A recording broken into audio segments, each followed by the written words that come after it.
I'm Amber. I'm Amy. And welcome to Pawrental Guidance. Today, for our episode, we are going to talk about bringing home your new cat, whether that be you adopted them from the shelter, got them from a breeder, or found them, anything like that. It's all going to be applicable, all of these things that we're going to be talking about. So we're going to start talking about kitties and bringing home your new kitty. And one of the most important things when you bring home a new cat is to get them set up in their own private area for at least 3 to 5 days, sometimes longer, and most of the time longer, especially for our shy kitties. It can even go up to 2 weeks having them in their separate area. And what that separate area looks like is ideally a bedroom. A lot of people that bring home a new kitty like to set them up in a laundry room, and the laundry room is very, very stressful for cats. There's a lot of people in and out of the laundry room, there's noises, there's banging, there's beeping, and it adds even more stress to the cat than already being in a new home. So the bedroom is the best place to set them up with their litter box, with their food, and monitoring their ins and outs as well, so that way we can kind of keep track and see how they're doing, how they're adjusting. And if you notice that after the first 24 or 48 hours your cat is still not eating or drinking like normal, or they're not using their litter box, it is a good idea to switch up the room that they're in. And then when you introduce them to the rest of the home, introduce one room at a time. It can get overwhelming to go from one tiny room to a big giant 1,500 square foot house. So when you do open the home, make sure that you're A, cat proofing the room, and B, you're introducing it in increments. Also, when the cat is exploring the rest of the house, please make sure that your children are not, picking them up, bringing them around. Let the cat explore on their own. Teach the children that the cat has boundaries, and right now they just need to explore and kind of figure out what's going on for themselves. And then as we move into our kitty starting to explore more of the home and getting adjusted, one important thing to touch on is litter boxes. And so it's really important that, especially if you have multiple kitties in the home, that you have multiple litter boxes in various locations of the home. So for example, if you have a 2-story home, having litter box upstairs and downstairs, separate areas of the home is going to be really important, because if you have multiple kitties, having a new kitty come into the home can be stressful for those original kitties, and they may feel the need to guard their resources, which includes litter box, food, and water. So if we have a variety of locations, then there's going to be less risk of that resource guarding. It's also really important with litter boxes that we're finding a nice soft texture, that they're uncovered ideally. Using the litter box is a very vulnerable place, and so kitties like to look out, make sure that they're safe, that nobody's going to attack them while they're going to the bathroom, because that can lead to more stress as well. And it is also ideal to go ahead and scoop the litter box, ideally daily. I know that can be kind of a pain in the butt chore, but a kitty likes a clean litter box. Just like we like a clean bathroom, they want their litter pan to be nice and clean. And so ideally, daily scooping is going to be best. All right, and when you introduce your cat to new animals in the home or to your resident pets, you're going to want to introduce them in very slow increments. So a lot of the time we get asked, is this cat good with dogs? Is this cat good with other cats? And a lot of the time, a lot of our cats have experience with other animals, but they are going to have they're most likely going to have an initial fear response to other animals. So the best way to combat that is to set up a baby gate and to open the door and do gradual exposures like that. So if someone is hissing or fearful, or they're overly intent and they do a swat, nobody's going to actually get hurt, nobody's going to get chased, anything like that. But it's going to give you a baseline on where to start with your interactions. And another thing to note is that a lot of cat behaviors do look fairly extreme to us as people. Hissing, they're going to show their teeth. Swatting, it looks scary, it's fast. But those are normal cat behaviors. The moment to be concerned is when another cat is trying to corner another cat.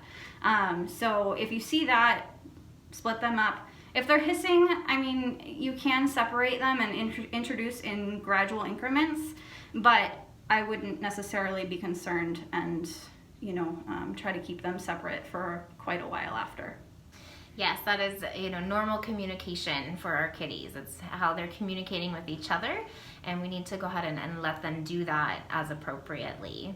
Another important thing to touch on is providing outlets for our kitties. So cats are really half domesticated. They're independent selves, and they really do need lots of enrichment.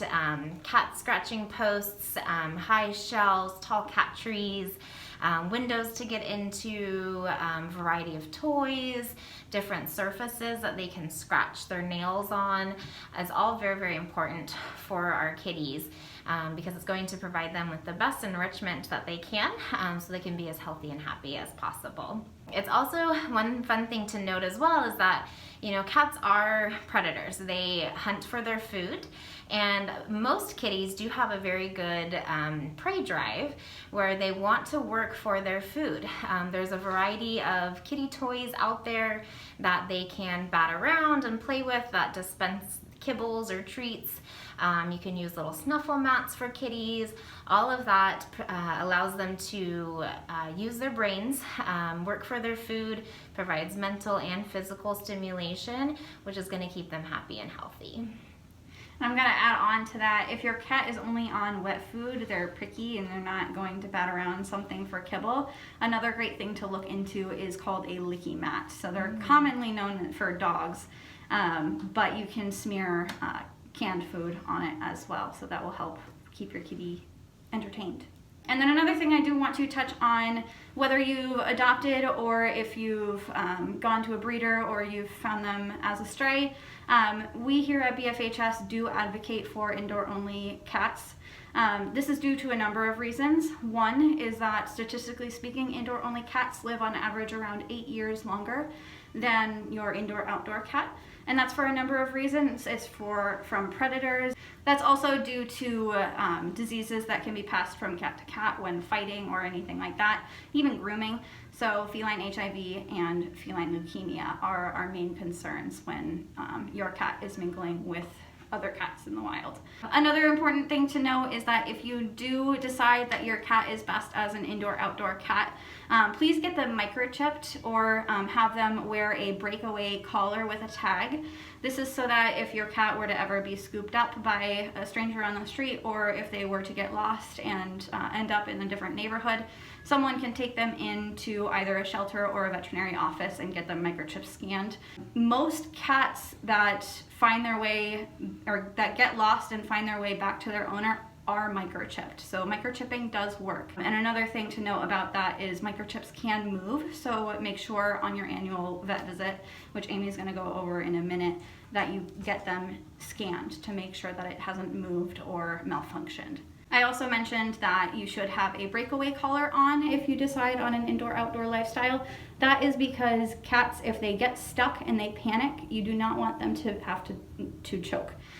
So a breakaway collar allows for identification to be on, but God forbid they got snagged or anything like that, it would not end in trauma.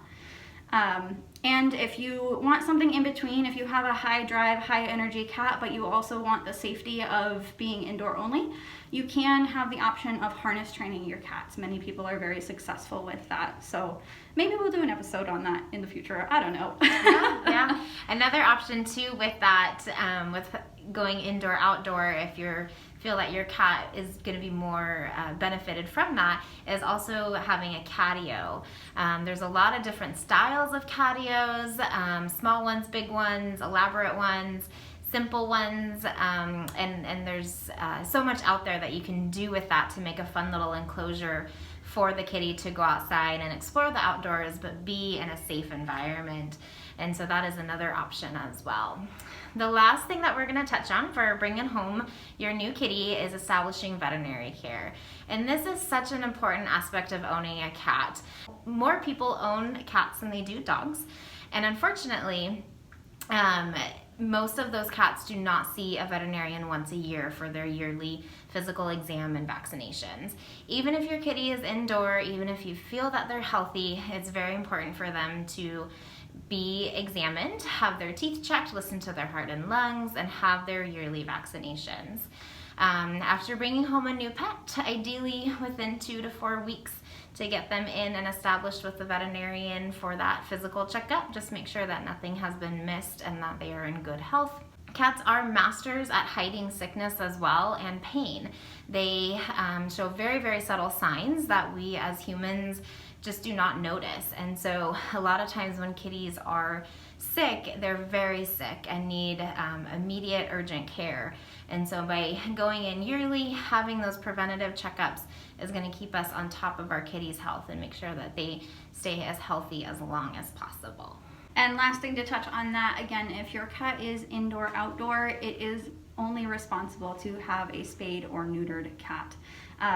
Here in Tri-Cities, we do have an overpopulation of cats. We overflow with cats and kittens in the summer, spring, fall. So if you do get your cat from a breeder, or you find them as a stray, or any other acquiring of a cat outside of a shelter that has already spayed or neutered, please, please, please get them spayed or neutered. If you're looking for a low-cost clinic, you can give us a call and we can give you some up-to-date information on that.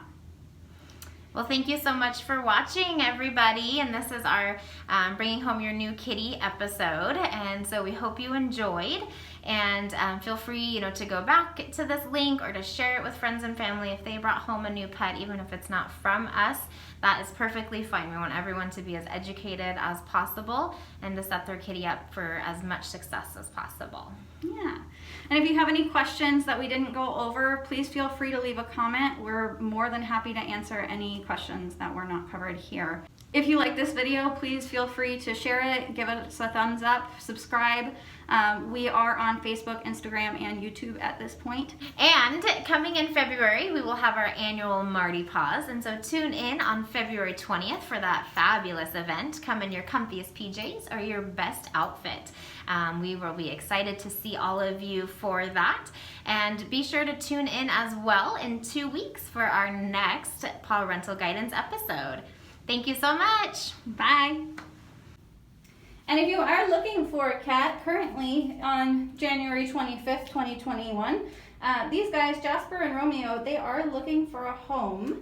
And if you're looking at this, if you're watching this after the fact, say you're watching this later in 2021 or maybe 2022 or maybe 2025, you can always visit our website, bfhs.com, and view our available animals.